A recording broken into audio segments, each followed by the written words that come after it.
형제들아, 우리가 너희에게 구하노니 너희 가운데서 수고하고 주 안에서 너희를 다스리며 권하는 자들을 너희가 알고 그들의 역사로 말미암아 사랑 안에서 가장 귀히 여기며 너희끼리 화목하라. 또 형제들아, 너희를 권면하노니 게으른 자들을 권면하며 마음이 약한 자들을 격려하고 힘이 없는 자들을 붙들어주며 모든 사람에게 오래 참으라. 삼가 누가 누구에게든지 악으로 악을 갚지 말고 서로 대하든지 모든 사람을 대하든 항상 선을 따르라. 항상 기뻐하라. 쉬지 말고 기도하라. 범사에 감사하라. 이것이 그리스도 예수 안에서 너희를 향하신 하나님의 뜻이니라. 성령을 소멸하지 말며 예언을 멸시하지 말고 범사에 하려 좋은 것을 취하고 악은 어떤 모양이라도 버리라. 평강의 하나님이 친히 너희를 온전히 거룩하게 하시고 또 너희의 온 영과 혼과 몸이 우리 주 예수 그리스도께서 강림하실 때 흠없이 보존되기를 원하노라. 너희를 부르시는 이는 미쁘시니 그가 또한 이루시리라. 형제들아, 우리를 위하여 기도하라. 거룩하게 입맞춤으로 모든 형제에게 문안하라. 내가 주를 힘입어 너희를 명하노니 모든 형제에게 이 편지를 읽어주라. 다 같이 읽겠습니다. 우리 주 예수 그리스도의 은혜가 너희에게 있을지어다. 아멘. 기도하겠습니다. 주님, 오늘도 주님께서 너무나 사랑하는 데살로니가 교회에 마지막으로 주시는 귀한 말씀이 있습니다. 주님, 오늘도 이 말씀을 받아서 우리는 범사의 감사가 회복되게 하여 주시고 항상 기도하고 깨어있음으로 주님 앞에 주님 만날 그날을 준비할 수 있도록 주님이 은혜를 허락하여 주시옵소서. 주님, 오늘도 이 아침에 주님의 음성을 듣겠사오니 말씀하여 주시옵소서. 예수님의 이름으로 기도드립니다. 아멘. 네, 오늘은 함께 말씀을 나눌 때 오늘은 그 유명한 말씀이죠. 18절 말씀, 너희는 범사에 감사하라. 이것이 그리스도 예수 안에서 너희를 향한 하나님의 뜻이니라 라고 하시는 이 말씀을 중심으로 오늘 좀 이제 묵상을 해보려고 합니다. 우리가 이 감사에 대해서 오해하는 게 뭐냐면요, 우리는 뭔가 일이 해결됐을 때, 우리가 뭔가를 소유하게 됐을 때 그때 우리는 감사할 수 있다 이렇게 생각을 합니다. 그런데 생각을 해보면요, 그 소유라는 개념, 이게 굉장히 추상적이에요. 그러니까 만약에 그러니까 이걸 감사의 조건이라고 하면 문제가 되는 게 뭐냐면 도대체 얼마나 소유해야 감사한 것인가. 그래서 단순히 이 소유가 감사의 조건이라고 말하면 이제 감사가 뭔지 규명할 수 있게 되는 게 굉장히 어려워집니다.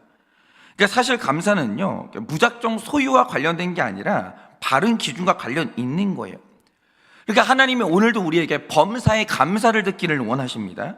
그런데 우리가 감사해야만 되는 기준이 있다라는 거죠. 예를 들어서 어떤 사람이 이렇게 하나님께 기도할 수 있어요. 주님, 부자가 되게 해주시면 감사하겠습니다. 그것도 이제 감사의 기도 제목이죠. 맞아요. 그런데 중요한 건 뭐냐면 부자라고 할 때 얼마를 가지면 부자냐 이거예요. 기준이 중요한 거 아닙니까? 이거 약간 극단적인 예지만 만약에 어떤 사람이 나는 1조를 가져야 부자다라고 생각을 한다고 하죠. 내 기준에 부자의 기준은 1조예요. 천억을 가져도 그럼 불만족이 되는 거예요. 그러니까 여러분, 많은 분들이요, 본인이 얼마나 욕심이 많은지를 몰라요. 그러니까 지금 내가 만족이 안 되고 감사가 안 나온다라고 하죠. 자기 욕심의 결론인 걸 몰라요. 예를 들어서 여러분, 사람은요 다 못 가져요. 하나님이 어떤 사람에게도 너한테 다 줄게 이런 사람은 없었어요. 여러분, 솔로몬이 역사상 가장 많은 걸 가졌죠. 근데 그 사람이 다 가졌습니까? 그렇게는 안 되는 거예요. 예를 들면 이런 거죠. 학벌도 좋고 고난도 없고 그리고 가정도 화목하고 나는 얼굴도 잘생기고 인기도 많고 다 가졌다라고 하죠. 근데 그런 사람이 겸손할 수 있냐? 그런 사람이 하나님 앞에 나와가지고 간절하게 기도할 수 있냐? 안 됩니다. 여러분, 사람은요 다 못 가져요. 그러니까 어느 정도 내가 가졌으면 어느 정도는 포기해야 되고, 내가 이걸 가지고 싶으면 이건 포기해야 되고, 여러분 이런 식으로 선택의 문제지 죄송한데 다 못 가집니다. 그런데 어떤 분들을 보면요 딱 이래요. 자기 삶에 불만족이 굉장히 많습니다. 그리고 하는 말씀이 뭐냐, 목사님 내가 그렇게 욕심이 많냐라는 거예요. 근데 들어보잖아요, 욕심 많아요. 결국 사람들이 마음에 불만족이 있는 이유가 뭐냐면 다 가지려고 그래요. 하나님은 기준을 분명히 정해 주셨거든요. 다 못 가져. 선택해. 이거 가질래, 이거 가질래. 너 이 정도 가졌으면 많이 가진 거야. 이게 포기해. 말씀하시는 구간들이 있거든요. 근데 중요한 게 뭐냐, 충분히 가졌는데 다 갖지 못해가지고 불행한 거예요. 나는 분명히 가진 게 있는데 옆 사람을 보니까 내가 없는 게 있거든요. 주님, 저것도 가져야 나는 행복할 것 같아요. 이런 식으로 하는 거예요. 여러분, 중요한 건 기준이에요. 여러분, 기준이 올바라야 감사가 나오는 것이지, 기준이 무너져 있으면 감사는 못 나오는 겁니다. 그러니까 하나님이 제시하시는 충분함과 부유함의 기준을 받아들이면 바로 그 기준에 의해서 감사가 나온다는 거죠. 그러면 성경이 말하는 바 범사에 감사하라고 하는데, 그러면 범사에 감사할 수 있는 절대 기준이 뭔가? 자, 오늘 성경은 범사에 감사라고 합니다. 그런데 사람이 어떻게 범사에 감사할 수 있는가? 그것은 기준이에요. 만약 우리 삶에 범사에 감사하게 만들 수 있는 기준이 있다면 그 사람은 그 기준 때문에 감사할 수가 있는 거예요. 그런데 그리스도인을 늘 감사하게 만드는 것, 절대로 뺏기지 않을 단 하나의 감사의 제목, 그게 있다면 그게 뭐겠습니까? 성경은 분명히 말합니다. 그 구원이에요. 분명히 구원이에요. 구원은 그리스도인만의 아주 독점적인 감사의 기준입니다. 그래서 이 말씀을 좀 더 이제 구체적으로 보도록 할 텐데요. 여러분이 오늘 말씀을 보시면 범사에 감사하라 라는 굉장히 거대한 명령을 하시는데, 언뜻 보면 너무나 큰 명령을 하시면서 그에 합당한 이유를 제시하지 않는 것처럼 보인다는 거죠.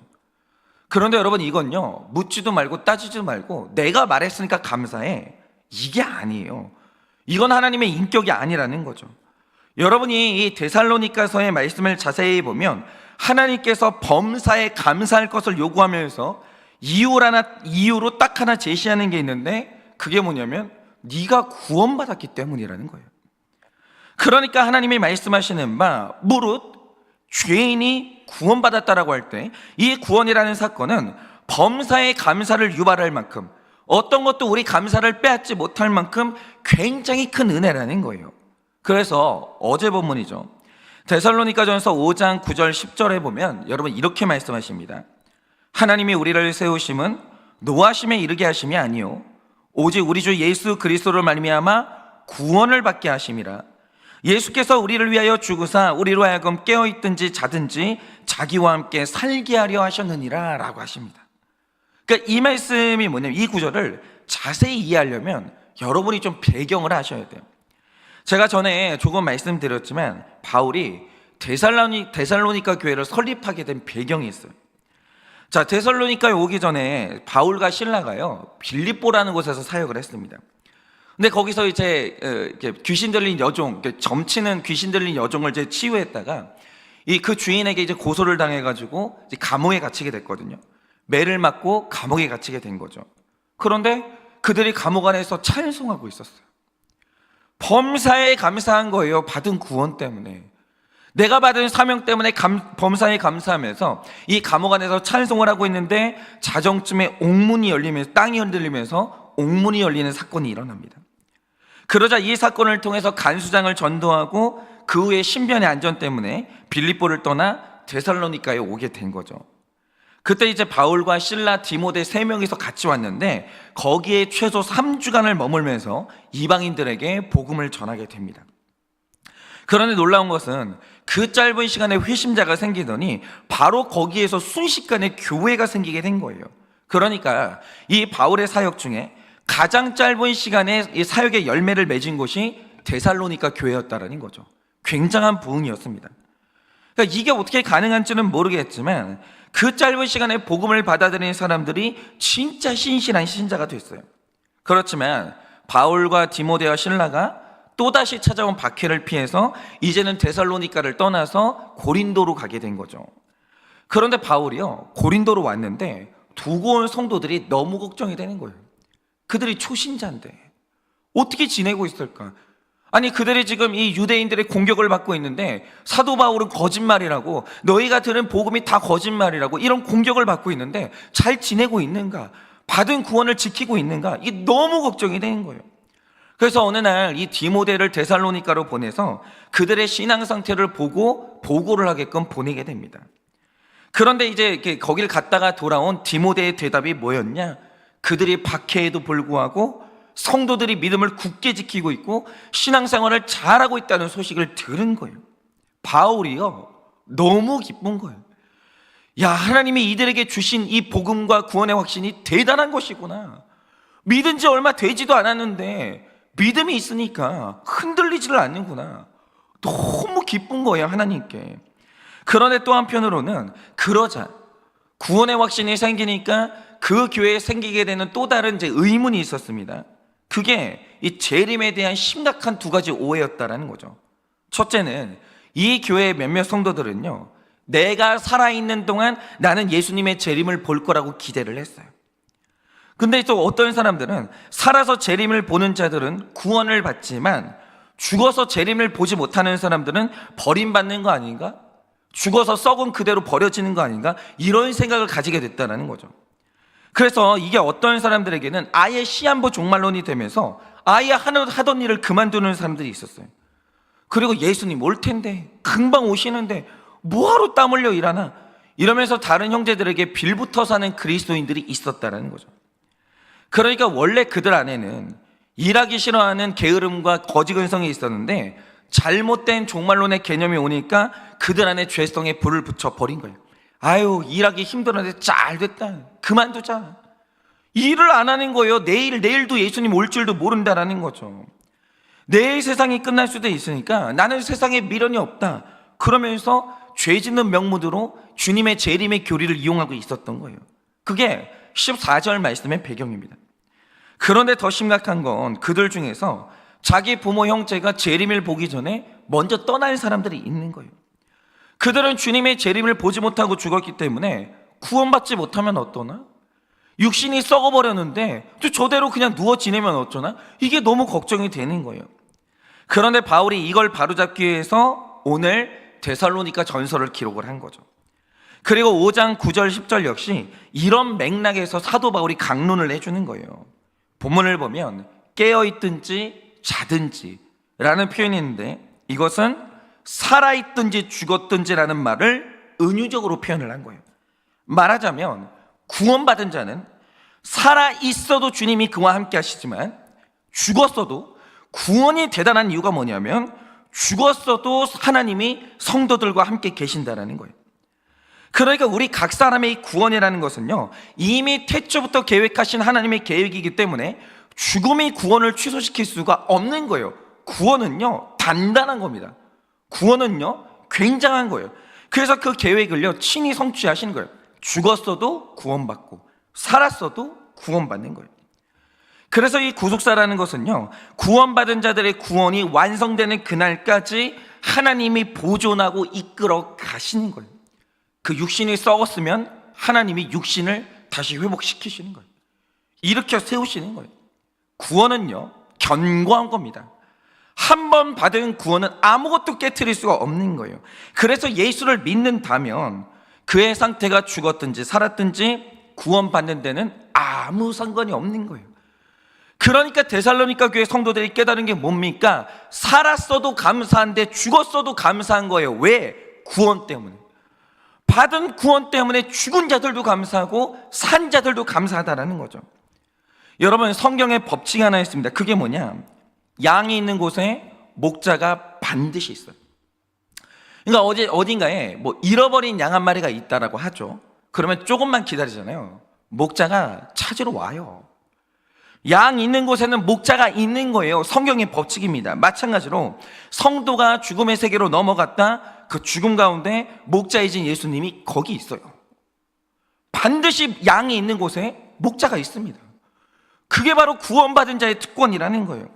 만약 누군가가 묻기를 주님이 어디 계십니까? 물어보면 답이 정말 간단해요. 성도가 있는 곳에 주님이 계세요. 그거는 법칙이에요. 내가 사망의 음침한 골짜기로 다닐지라도 해를 두려워하지 않을 것은 주님이 나와 함께 하심이라. 성도가 어디에 있든지 거기에 주님이 계신다라는 거예요. 그래서 성도는 영원히 홀로 있지 않아요. 영원히. 그러니까 주님의 재림을 보지 못하고 죽었다라고 해서 염려할 필요가 없는 거예요. 그러니까 이거죠. 이 범사라는 이 기준 안에는 죽음도 포함되는데 죽어도 범사에 감사한 거예요. 왜? 양이 있는 곳에 주님이 계시거든요. 여러분, 이 신자의 구원은 내가 쟁취하는 것도 아니고 확률의 문제는 더더군다나 아니에요. 그것은 하나님의 사랑이고 주어지는 거고 변개치 않아요. 그래서 택함 받은 사람은 반드시 이루어지는 게 구원이고, 이 구원의 신비가 우리가 받은 특권이라는 거죠. 그러니까 오늘 내가 구원받은 자로 택함 받았다는 것은 말로 할 수 없는 신비한 사건인 거예요. 여러분, 오늘 이 현장에도 성도님들이 계시고, 지금 온라인 공간에도 성도님들이 계시거든요. 예수님이 거기 계시는 거예요. 무엇도 우리 사이를 끊어놓을 수가 없는 거예요. 이거 신비한 거죠. 그래서 로마서 2장 4절에서 11절을 보면 주님의 재림의 날에 세상은 심판을 받게 돼요. 그러나 택자는 심판의 날에 하나님의 진노나 심판을 보지 않고 반드시 구원에 이르게 된다는 거예요. 우리를 구원하겠다는 하나님의 작정하심은 불변하는 거예요. 그거는 불변하는 거예요. 다 변하죠. 다 변해. 세상에 안 변하는 건 아무것도 없는 거예요. 그러나 구원은 불변해요. 그래서 우리는 장차 내가 어떻게 될 것인가를 놓고 생각할 때 정말 우리의 미래를 알 수 없는 것인가라고 하면 그렇지 않아요. 미래는 알 수 있는 것이에요. 제가 예언 하나 할까요? 여러분, 예수 믿으셨습니까? 회개하셨습니까? 구원의 확신이 있으십니까? 제가 100%의 확신을 가지고 예언합니다. 여러분은 죽고 눈 떴을 때 천국에서 눈 뜹니다. 우리는 미래를 알 수 있는 존재라는 거예요. 확실해요. 다른 사람은 몰라도 택자의 미래라는 것은 불확실한 게 전혀 없는 거예요. 우리는 천국 가요. 신자의 미래는 너무 선명하고 확실하다는 거죠. 그러니까 택자는요, 구원받는 거예요. 우리의 미래가 알 수 없다, 천만의 말씀입니다. 우리보다 미래가 확실한 사람이 없는 거예요. 구원은요, 구원이라는 것은 그렇게 확실하고 선명한 거예요. 구원이 이런 거예요. 그러니까 사도 바울은요, 만약에 이 엄청난 구원을 당신이 선물 받았다라고 한다면 그건 범사에 감사할 만한 마땅한 기준이 맞지 않냐 이거예요. 구원받았니? 범사에 감사할 수 있겠네. 다 가졌네. 그러면 감사할 수 있다라는 거예요. 그러니까 데살로니가 전서가 말하는 게 뭐냐? 기준이 구원이 되면 범사에 감사할 수 있게 된다라는 거예요. 그러니까 택자가 있는 곳에 하나님의 구원의 은총이 있고, 택자가 있는 곳에 하나님의 본체가 있는데, 욥이 고난당할 때 하나님이 거기 계셨고 그 고난의 깊은 이유가 있었어요. 마찬가지로 우리 중에 고난당하는 성도님들이 있죠. 버려진 게 아니라는 거예요. 하나님이 버렸기 때문에 이 고난이 온 게 아니라 그가 고난당하는 현장에 하나님이 계시고 그 고난에는 반드시 이유가 있다는 거예요. 목적이 있다는 거예요. 그러니까 이런 거죠. 우리가 팔자 타령하면서 내 팔자는 왜 이러누? 맞아요. 그런 말 해야 되는 사람이 있어요. 한탄해야 되는 사람이 있습니다. 왜입니까? 그가 당하는 그 고난이 하나님이 버려서 당하는 고난이 있어요. 아무 의미도 없고 목적도 없는 거예요. 그러니까 죄인이 죄를 지었기 때문에 그냥 당하는 고난이 있다라는 거죠. 그럼 팔자예요. 바꿀 수가 없어요. 내 팔자는 왜 이러노? 목적도 없고 의미도 없는 거예요. 한탄이 나올 만하죠. 그런데 여러분, 욥을 보세요. 욥이 고난당할 때 하나님이 어디에 계셨습니까? 욥과 계속 같이 계셨어요. 여러분, 욥기가 기록된다라고 할 때 욥기의 관점이 누구 관점입니까? 하나님 관점이에요. 욥이 이 고난의 마지막 끝에 일어난 일이 뭡니까? 내가 귀로만 듣던 하나님을 눈으로 뵙게 되는 거예요. 하나님이 그가 고난당하는 모든 순간에 함께 계셨고 그 고난에는 이유가 있었고 목적이 있었다라는 거예요. 고난도요, 구원받은 사람은 범사에 감사할 수 있는 기도 제목이라는 거죠. 그러니까 이 본문에 기록된 범사는요, 보잘것없고 하찮은 일이라는 뜻이에요. 그러니까 남들도 누리고 지극히 평범한 일상과 심지어 원하지 않는 모든 사건을 다 포괄하는 단어가 바로 범사예요. 범사. 모든 순간, 사고나 질병, 상실, 좌절 등등 이런 사건들도 전부 다 범사에 포함이 되는 거예요. 그러니까 하나님은 범사에 우리가 겪는 사건들 때문에 감사라고 말하는 게 아니라 범사에 어떤 일이 일어나더라도 감사하라는 거예요. 왜요? 범사에 어떤 일이 일어나더라도 택자는 내가 일어나는 모든 사건이 내 구원하고 연결이 돼요. 내 성화하고 연결이 돼요. 그리고 어떤 사건도 내 구원을 좌절시킬 수 없어요. 그러니까 제가 한일교회를 목회를 5년을 하는 동안 뭐 절대 고난이 있었던 것 같아요. 이제 코로나였었는데 성도님들을 만날 수가 없잖아요. 그 저한테는 절대 고난이었던 것 같아요. 그 2년의 시간이. 이건 저한테는 죽음 같은 사건인데 굉장히 중요했던 사실이 뭐냐, 이 5년 동안, 5년을 딱 지나고 뒤를 돌아보니까, 그러니까 5년의 이 고난 안에 하나님의 목적이 있었어요. 우리 교회는 이것 때문에 정체성이 완전히 변했어요. 완전히. 범사에 감사한 거예요. 범사에. 그래서 범사의 모든 일 속에서 감사라는 거예요. 너의 구원이 이 범사를 다 하나님의 은혜로 바꾸어 놓는다라는 거죠. 제가 예전에 이 구원이 얼마나 좋은 건지 이 감격 속에 들은 이야기가 있는데요. 제가 한 번은 1:1 양육을 하는데 양육의 주제가 100% 오르신 하나님이었어요. 그래서 제가 이 부분을 이제 시작하면서 질문한 게 뭐냐면, 지체에게, 제가 양육하는 지체에게 물어본 거죠. 너의 삶에 하나님이 옳지 않다고 생각했던 사건이나 만남이 뭐였냐 물어보니까 이 친구는 다른 거는 모르겠는데 나에게 주신 아버지를 생각하면 하나님이 100% 옳은 분인지를 모르겠다라는 거예요. 그게 인정이 안 된다는 거죠. 그래서 왜 그러냐 물어보니까 또 이해가 가요, 사연이. 이 지체의 아버지가 남자가 할 수 있는 죄는 다 지었는데 돈을 못 버는 무능함이 있습니다. 근데 이런 분이 또 술을 좋아해가지고 알코올 중독이고 거기다가 이제 바람까지 피우는 거예요. 그래서 이 지체가요, 세상에 이런 아버지를 나한테 줘놓고 하나님을 100% 오르시라고 말하라고 하면 자기는 그렇게가 안 된다는 거예요. 그래서 이 지체랑 같이 제가 아버지에 대해서 한번 물어봤어요. 그 아버지가 어떤 사람이었냐, 어떤 분이었냐. 쭉 얘기를 하다가 제가 깜짝 놀랄 사실을 알게 된 거예요. 그게 뭐냐, 제가 가만히 들어보면요, 이 지체의 아버지가 굉장히 힘든 환경에서 자라나셨고 그러니까 이제 중독에 취약하게 된 거죠.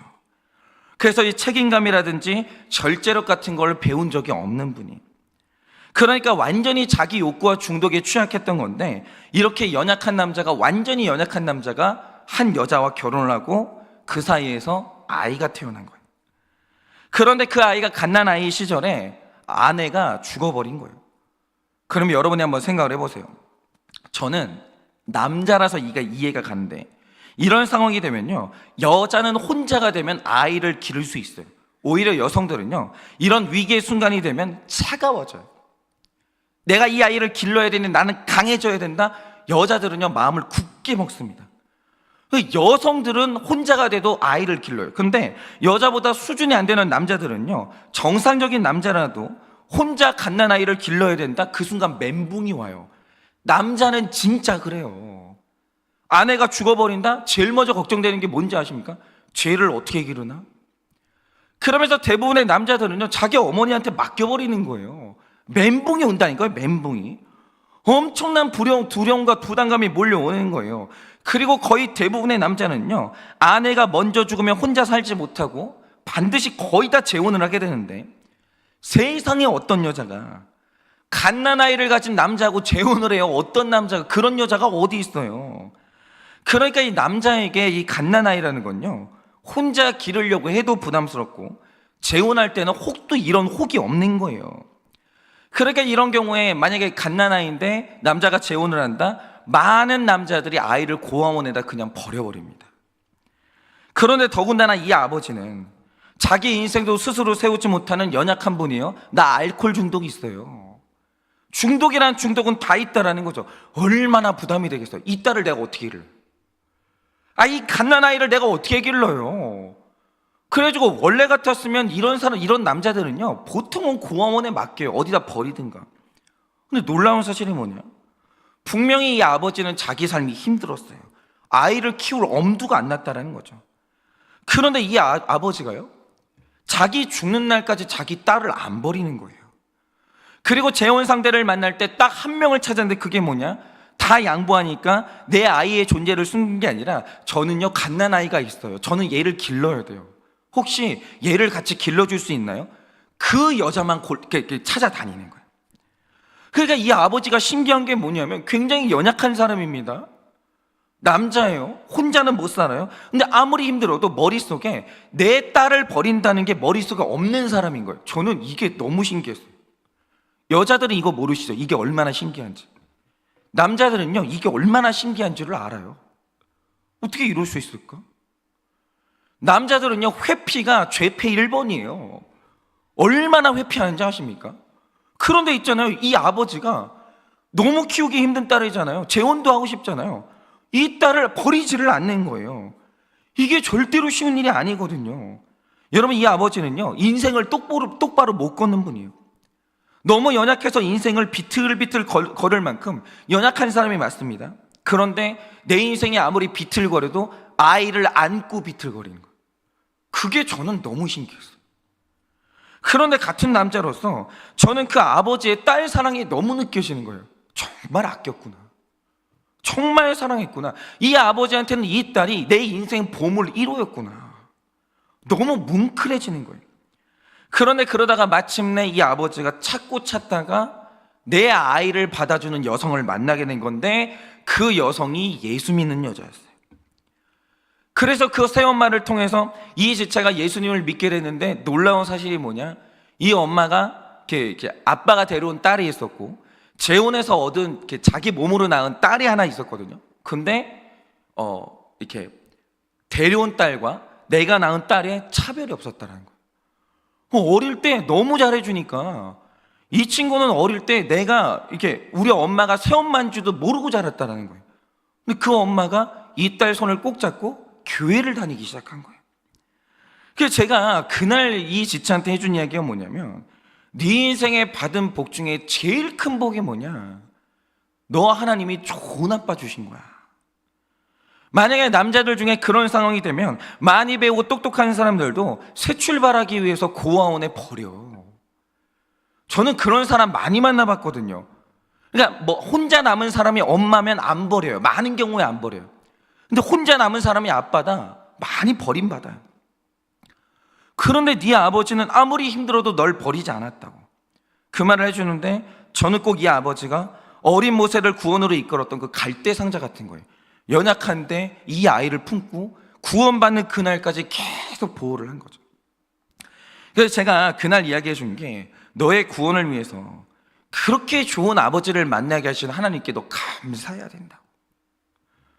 너 그 아버지 덕분에 어머니 만났고, 그 어머니 만난 덕분에 너 예수 만난 거라고.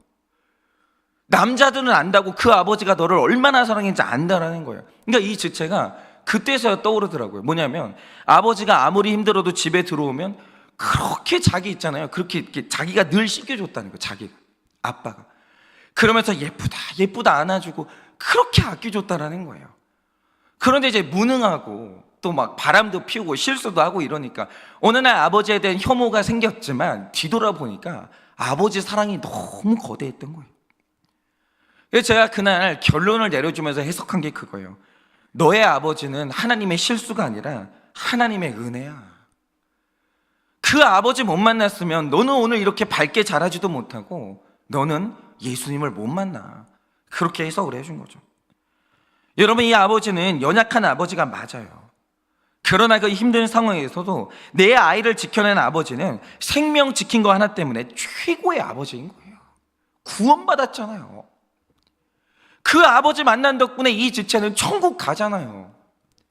감사할 수 있는 거예요. 범사에 감사할 수 있는 거예요. 여러분, 구원은요, 그리스도인들에게는 절대적이고 지배적인 가치. 우리가 받은 구원은요, 어떤 불행이나 고난도 비교할 수가 없는 거예요. 모든 사람에게 인생은 고단해요. 가혹해요. 저도 그래요. 고단해요. 예수 믿고 목회하다 보면요, 가혹할 때 있어요. 되게 굉장히 버거울 때가 있습니다. 그런데 누군가는 그 고단한 인생길의 끝에 구원의 소망까지 없는 사람이 있어요. 그래서 저는 예수 소망 없는 사람들이 이 땅을 살면서 소비에 집착하고 술 마시고 성에 중독돼서 사는 게 한편으로는 이해가 돼요. 왜입니까? 미래에 소망이 없잖아요. 무슨 소망이 있어요? 그런데 삶이라는 게 고단하고 버겁다. 술이라도 마셔야지. 어떻게 버티겠어요, 그거를? 아니, 성적인 욕구라도 채워지. 그걸 어떻게 이게 견디겠어요? 그럴 수가 없는 거죠. 그래서 저는 사실 예수가 없어서 너무 힘들게 사는 사람들을 보면요, 가슴이 아프고 복음을 전해야 될 이유를 발견하게 됩니다. 그런데 오늘 우리는 이 고단한 세상 가운데서 나에게 운명이 확정된 예수 그리스도를 붙들고 있어요. 여러분 천국 가요. 예수님이 여러분을 안 버려요. 미래가 확실하다는 거죠. 그러니 우리는 그 소망 가운데서 예수 그리스도 때문에 범사에 감사할 수가 있는 거예요. 그리고 오늘 이거 반드시 얘기해야 되는데, 우리가 이 최악의 순간에 감사할 수 있는 또 하나의 방법이 있어요. 그게 뭐냐? 여러분이 14절 15절 말씀을 보시면 바울이 범사에 감사하는 삶을 위해서 굉장히 해야 될 중요한 적용 하나를 말해주는데, 우리 삶에 너무너무 뿌듯한 감사가 나올 때가 언제입니까? 소유가 아니에요. 여러분, 이 세상은 신자나 불신자나 선한 일을 했을 때 하나님께 받는 선물이 하나 있는데, 그게 바로 행복감이에요. 감사함이에요. 제가 한 번에 동아리 중에 봉사 동아리가 있는데, 대학에 가면 한 친구가 이제 봉사 동아리에 갔다가 너무 귀한 걸 느끼고 돌아온 간증을 들은 거예요. 그게 뭐냐? 이 친구가 대학에 갔다가 얼떨결에 이제 동아리를 못 찾으니까 봉사 동아리를 들어간 거예요. 근데 무슨 숭고한 목적이 있어서 간 게 아니라, 이게 간 게 아니기 때문에 처음에 이제 처음으로 봉사하러 가자라고 했을 때 피곤해가지고 가기가 싫었던 거예요. 그런데 하도 리더가 한 번만 나와보라고, 그럼 왜 이 많은 사람들이 봉사하는지 네가 알게 될 거라고 해가지고 이제 간 거예요. 억지로 따라간 거죠. 그래가지고 그 많은 연탄을 딱 들고 이제 노인들이 계시는 쪽방촌에 간 거예요. 가가지고 처음 본 게, 처음 봤어요. 여러분, 이 어린 대학생이 쪽방촌을 갈 일이 뭐가 있어요? 갔더니요, 기본적인 생활도 안 되는 노인분들이 이 세상에 존재한다는 걸 처음 알게 된 거예요. 처음. 그런데 그 힘든 분들이요, 오늘 내가 전달해 준 연탄으로 그래도 이 겨울을 따뜻하게 보낸다라는 사실을 확인하게 된 거예요. 그때부터 힘이 나더라는 거예요. 그래가지고 너무나 좁은 그 노인분 혼자 사시는 쪽방촌에 연탄을 배달하는데 힘이 나면서 내가 이분의 생명줄을 이제 공급하고 있다는 그 느낌이 들더라는 거예요. 근데 이게 너무 이상하더라는 거예요, 감정이. 내가 누군가를 돕는다는 게 처음으로 느껴보는 건데 감정이 이상하더라는 거죠. 아무리 소유해도 느낄 수 없었던 이상한 행복이 있더라는 거예요. 여러분, 바로 이겁니다. 신앙생활 할 때 항상 누군가로부터 도움 받는 사람이 있고 자꾸 누군가를 살리는 사람들이 있어요. 물론 도움 받는 사람은 행복하죠. 그러나 살리는 사람과 도움 받는 사람 중에 누구의 행복이 더 크냐라고 물어보면요, 하나님이요, 도움을 주는 사람 살리는 사람에게 훨씬 더 큰 행복감을 선물해 주신다라는 거예요. 제가 장담하지만 어떤 분이 사람 살리다 보면요, 힘들 때 있습니다. 이거 내가 뭐 하는 짓인가, 내가 왜 이래야 되나, 딜레마가 찾아올 때가 있어요. 그런데 사람 살리는 어느 날 갑자기 체험하게 되는 게 있습니다. 분명히 체험해요. 그게 뭐냐? 어느 날 성경을 읽다가 예수님 마음이 이거구나, 예수님이 살아계실 때 이거 느꼈구나. 성경을 보면요, 하나님이 한 사람을 살아날 때 되게 기뻐했다는 표현들이 있거든요. 하나님이 기뻐했다는 기쁨이 이거구나, 정확히 알게 되는 날이 있어요. 이것을 성경은 하나님과 내 마음이 통하는 사건이라고 기록하는데, 하나님과 내가 마음이 통하는 이 사건은요, 사람 살려보지 않은 사람은 죽어도 몰라요. 죽어도 몰라요. 이기적인 인간, 맨날 교회에 와가지고 받기만 하는 사람, 불평만 하는 사람, 요구만 하는 사람은요, 절대로 몰라요. 절대로. 정말 그렇죠. 여러분, 교회를 오면요, 내놓는 거 하나도 없어요.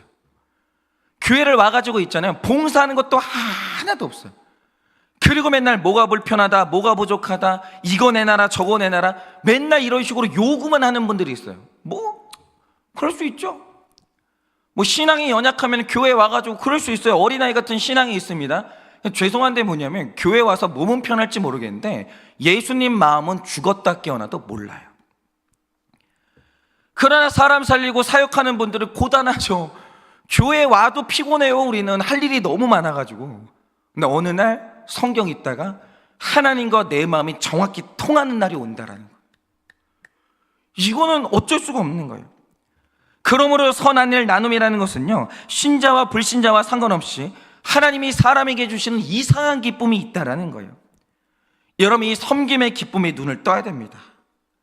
여러분, 감사의 기준을요, 받고 누리는 곳에서 남에게 베풀고 선한 일을 하는 곳으로 변해야 돼요. 안 그러면요, 여러분은 감사 죽어도 회복이 안 돼요.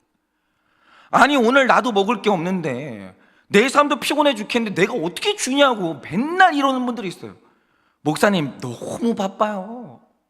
제가요, 이거 끝내놓고 애 좀 키워놓고 회사에서 좀 어느 정도 일 좀 해놓고 그리고 봉사할게요.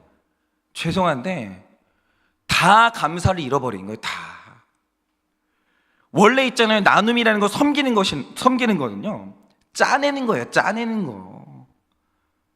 여러분, 마태복음 26장 27절에 주님이 들고 있는 잔은 십자가에서 죄인을 위해 뿌리는 피였습니다. 그런데 내가 뿌려야 되는 피의 잔 있죠, 그걸 들고 예수님이 감사한 거예요. 왜냐?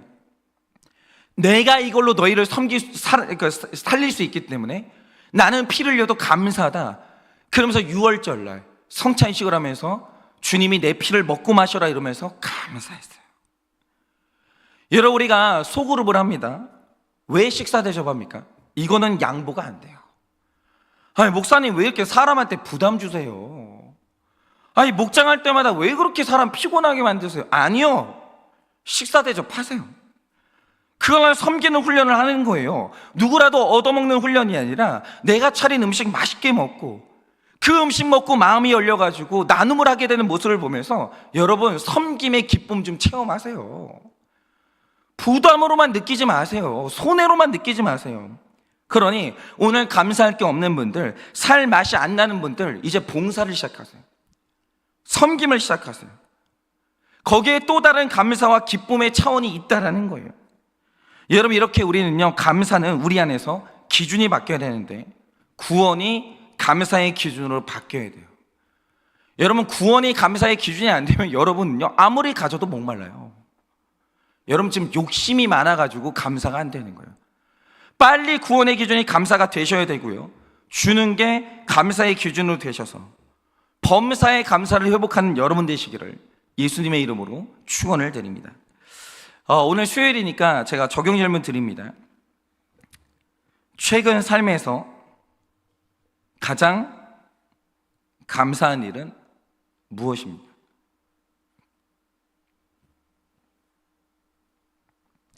최근의 삶에서 가장 감사한 일은 무엇입니까? 만약 감사를 잃어버렸다면 이유가 무엇입니까? 만약 감사를 잃어버렸다면 이유는 무엇입니까?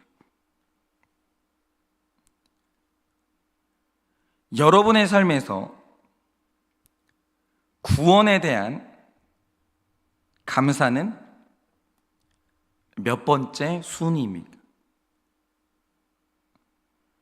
여러분의 삶에서 구원에 대한 감사는 몇 번째 순위입니까? 섬기고 돕는 기쁨을 느낀 적이 있으십니까? 섬기고 돕는 기쁨을 느낀 적이 있으십니까? 감사의 회복을 위해 오늘 적용해야 할 섬김은 무엇입니까? 감사의 회복을 위해 오늘 적용해야 할 섬김은 무엇입니까? 이 시간에 제가 기도하고 축도함으로 마치겠습니다. 기도하겠습니다. 하나님, 손양원 목사님을 다시 한번 기억합니다. 아들 둘이 죽은 그 장례식의 현장에서 내 아들들이 미국 유학보다 더 좋은 천국 갔으니 감사합니다 라고 고백하셨습니다. 하나님, 이래야 범사에 감사할 수 있는 것입니다.